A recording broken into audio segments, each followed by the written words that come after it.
Well, I picked up a new spotting scope for all my shooting, hunting, and archery needs, and I think this may be the best budget spotting scope for backcountry hunting on the market.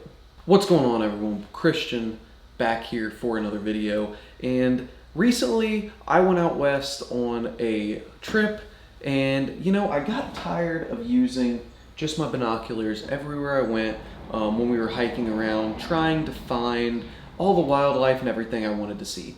So I ended up breaking down, going to one of the shops that was there, one of the outfitter shops, testing out a bunch of different spotting scopes that they had, and I ended up finding the one that was best for me. Now, with that said, after using it and shooting with it and testing it and all this other stuff the last month or so, I'm going out on a limb and saying it may be the best spotting scope for backpack or backcountry hunting. So today we are going to be talking about that spotting scope that I picked up a little bit. So the spotting scope I ended up buying is the Vortex Razor HD 13-39 by 56. This spotting scope is the new iteration of the original Razor spotting scope, which was an 11-33 spotting scope. This one being 13-39, it covers a little bit better of a range of zoom for you, because if you're anything like me, I carry around my all-purpose binoculars. They're a 10-by-42. So when you're talking about a 10-by-42, you're already at a 10 zoom. So the old Razor being an 11 zoom starting point is kind of redundant with your binoculars. So going up to that 13, it helps increase your zoom a little bit off the bat, but not too much, and it still gets an overall good end zoom, or farthest zoom being a 39. The spotting scope comes in a straight version and an angled version. Of course, this one right here is an angled version.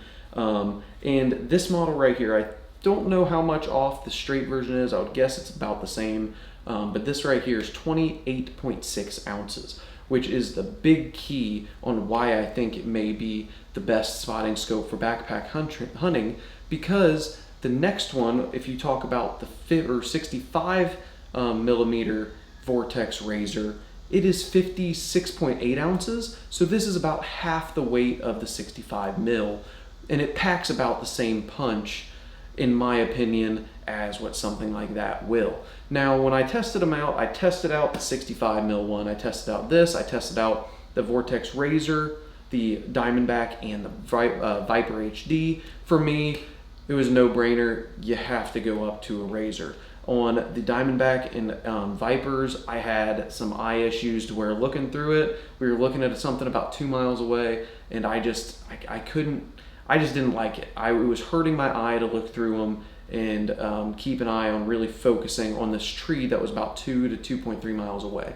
So for me, it was no-brainer to go with Razor. Then it was between a 65 and a 56 mil spotting scope. And when I saw this, I ended up falling in love.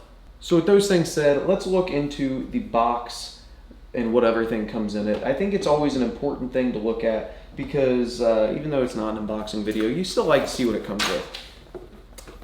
That was just some of the paperwork that fell out. So when you open it, it comes in this foam container. You get a case, or a neoprene case, that goes around the spotting scope. I chose not to do it or use it, and really that's about it in this foam. You have two different lens covers, or that goes on the spotter. This comes in two different pieces. You have the eyepiece and then the main zoom, or the main body of the spotter. And really that's about it that you get in this case. You get a little microfiber cloth to help clean your lenses on it, so you don't have to use anything else, but not much. Other than the boxing and what all comes with it, you do get a lens protector for the front and the back. Right now, I do have a MagView accessory on it to be able to digiscope a little bit with it. This spotter takes the MagView Mini, or the S3 Mini adapter for it, so that's what I have on it right now.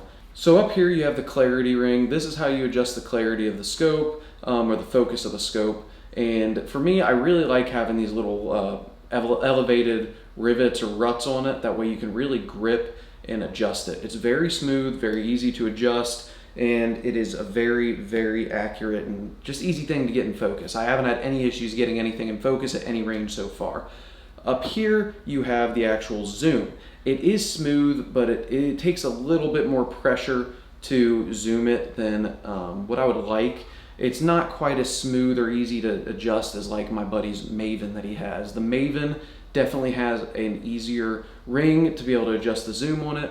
That can be good because it's easy to just sit there and zoom. Also could be bad because you don't want it to do anything if you're sitting there and you're not meaning to adjust everything.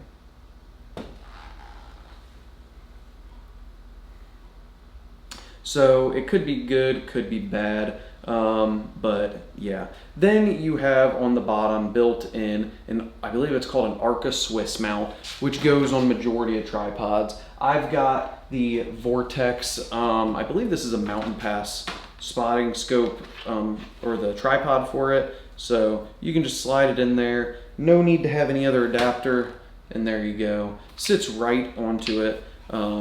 Works really well. I really like that so far. So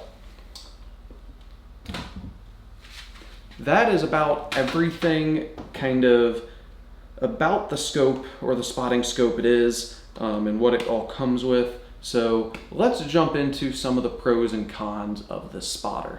So let's start off with the pros. Some of the pros about this scope is, like I mentioned, it is very lightweight, being 28.6 ounces. You can really save room in your backpack for backpack or backcountry hunting.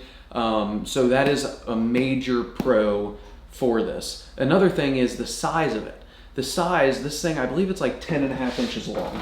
Most people have a pair of 10x42 binoculars. So if you look at it next to a pair of 10x42, you can see how it's not really that much bigger than what the binoculars are, which makes it really nice, which leads into the next pro, which is it is very, very easy to pack in a pack. You can kind of just get it, throw it in about anywhere you need, so which is really, really nice. Another pro to it is it has a much better optical zoom, or the range of zoom, than the previous model, Razor, being the 11x33 like I mentioned. So great zoom, and also at the clarity of from 13 to 39, I don't notice that much of a difference. For me, the clarity for the price point is very good. So let's talk about a few of the cons of the spotting scope. Number one, which I've seen and I've noticed it once I saw it on other reviews and videos and everything like that, is the actual eyepiece of this does not rotate. So on some of the bigger models, you can put this into the Arca Swiss mount, and then you can just rotate the entire eyepiece down, so that if you're sitting there glassing with some binoculars and you want to change and be able to use a spotter with a straight mount model, it's not that big of a deal because you can just clip it on there and you're looking straight into it like you are your binoculars. But with an angled one, the eyepiece is about 4 inches, 5 inches higher than what it would be on your binoculars. So you're going to either have to get up and look down somehow, or you're going to have to figure out how to lower down your tripod and refine that animal instead of just clipping it on and it's already, for the most part, focused on that animal. Another con of this is, although it is very easy to pack away in a backpack, the angled version is a little bit more difficult. Most backpacks have a big side compartment on the outer end, which for the straight model, it's easy. You can just throw it in there and work. This one, it's small enough that it can probably work for the most part, but it's a little bit more difficult than what the straight model will. But for me, I just really wanted an angled one. So for me, an angled one worked better than what a straight version of the spotting scope would be. The last con is, although the clarity is great for the price point, which this thing, most of the time it is $9.99 at most shops, but you can get it on sale pretty often for $8.49, and that's what I end up doing when I bought this thing. But for the price point, clarity is very good, but there is just a tiny bit of blur around the edge. So the center's really focused and you have just a very little bit of blur around the edge. You notice it more at closer range than I do at longer range. At longer range for me, I think it's a lot more clear. Not sure what the reason is for that, but I don't have as much blur around the edge at longer range. But really, those are the only things that are really a pro and con about this spotting scope. So now after we're done with pros and cons, let's talk about who the spotting scope is for.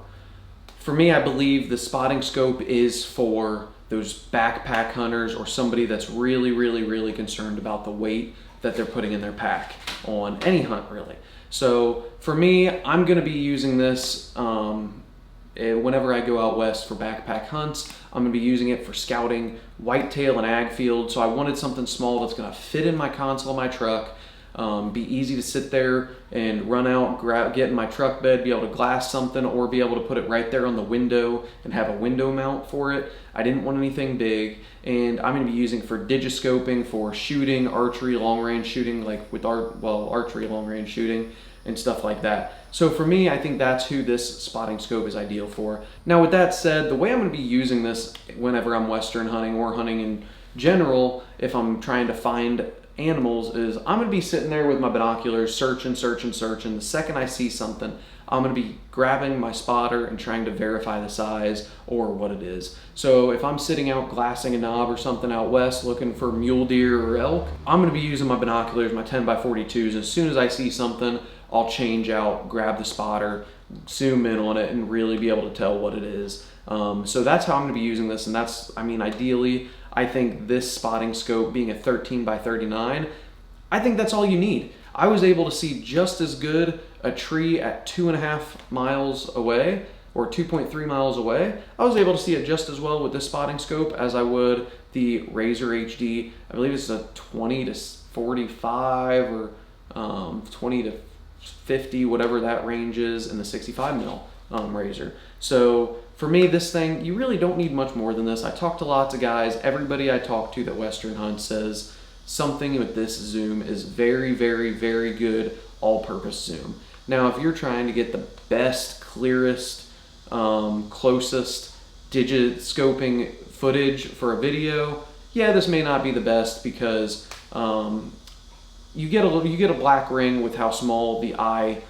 piece is on this. So you do get a little bit of a black ring around it that you kind of got to edit out or kind of crop out of it. But overall, for what I'm doing, for the videos I'm going to be making, this is going to be perfect for me. And the type of hunting I'm going to be doing, this is going to be perfect for me. So with that said, is this the best all-purpose compact spotting scope on the market? I think so. Let me know down in the comments below what your thoughts are on it, but I definitely recommend going to check this out. Here soon, we will be doing a video showing this Vortex Razor HD compared to my buddy's Maven with similar zoom. It's a little bit bigger than this, but not much zoom wise. So if you are interested in that type of stuff, let me know down below. We can definitely get that video out and rolling. And if you aren't subscribed already, get subscribed. We release all kinds of gear review videos, shooting videos, tip videos, hunting videos, fishing videos, everything. So I'm definitely going to be doing more hunting videos this fall for you guys. So make sure you are subscribed if you're not already. So thank you for watching. If you are still watching this far, we will see you in the next one.